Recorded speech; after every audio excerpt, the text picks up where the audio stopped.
చూడండి, ఇది పెద్ద స్థలం, కళ్ళం అంతా ఉంది. రెండిళ్లకు 2 రూములు వేసుకొని ఇక్కడ కాపురం చేస్తున్నారు. కాపురం చేసి ఇక్కడ ఎద్దులు, ఇక్కడ కళ్ళము, మేపు అంతా పెట్టుకొని ఉత్తరంలో రోడ్డు ఉంది, ఈశాన్య నడక పెట్టుకున్నారు. అయితే ఇక్కడ తూర్పున కూడా ఖాళీ స్థలం ఇస్తున్నారు.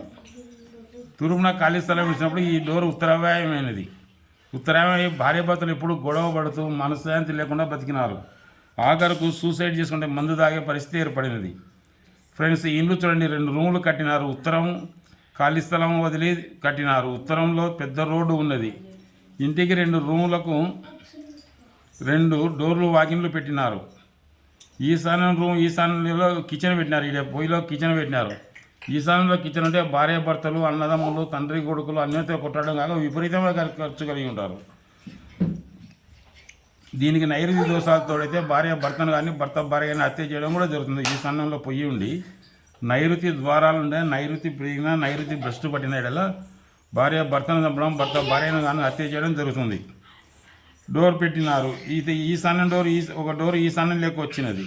ఈశాన్యం డోర్ ఉత్తరంలో కిచెన్ వచ్చి భార్య భర్తలు గొడవపడి ఆత్మహత్య చేసుకునే వరకు వచ్చినది. ఎప్పుడూ మనశ్శాంతి లేకుండా బ్రతికినారు. ఈశాన్యం వంటగది వలన లక్షలు సంపాదించిన 10 రూపాయలకు వెతకవలసి వచ్చి ఉండేది. ఎప్పుడూ గొడవలే. అప్పుడు నేను పోయి కింద పడంలో ఉన్నట్టు మార్చినాను. ఇక్కడ ఏమొద్దు, ఇక్కడ కాంపౌండ్ లెక్క గోడ 2.5 అడుగు ఎత్తు కట్టి రేకులు వేసుకొని ఇక్కడ డోర్ పెట్టండి, మీరు సుఖంగా ఉంటారని చెప్పి ఈ స్థలానికి ఇక్కడ ఏమంటే ఇప్పుడు ఈ స్థలం ఇక్కడ ఈ డోర్ ఇది అప్పుడు ఈ రూమ్ ఆగ్నేయం లెక్క వచ్చింది. ఇది బెడ్రూమ్, నైరుతి బెడ్రూమ్ అయింది. ఈ రేకులు ఇట్లా వేసుకొని 2.5 అడుగు ఎత్తు గోడ చుట్టూ 2.5 అడుగే ఎత్తు, ఎక్కువ కట్టి ఇక్కడ పైపులు వేసి రేకులు వేసినారు.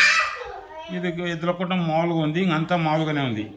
ఫ్రెండ్స్, పైపడంలోనే కింది ఉన్న ఇంటిని ఉత్తర భాగంలో డోరు వచ్చింది. తూర్పు వంటగది అయినది కదా అని అప్పుడు వాళ్ళకు 12 అడుగులు బేస్మెంట్ పెంచి చుట్టూ 2.5 అడుగు ఎత్తు గోడలు కట్టించి ఉత్తరం వరండా అంటే ఉత్తరం వాళ్ళు రేకులు వేయించినాను. దానికి తోడు ఉత్తర ఈశాన్యంలో దారి పెట్టించినాను. అప్పుడు కిచెన్ ఆగ్నేయంలోకి వెళ్ళింది. ఉత్తరం వరండా మంచి ఫలితాన్ని ఇచ్చి వాళ్ళు చాలా సంతోషంగా ఉన్నారు. ఆ ఇల్లు కలవట్ల గ్రామంలో ఉంది. మనం మొదటి చెప్తున్నాయి.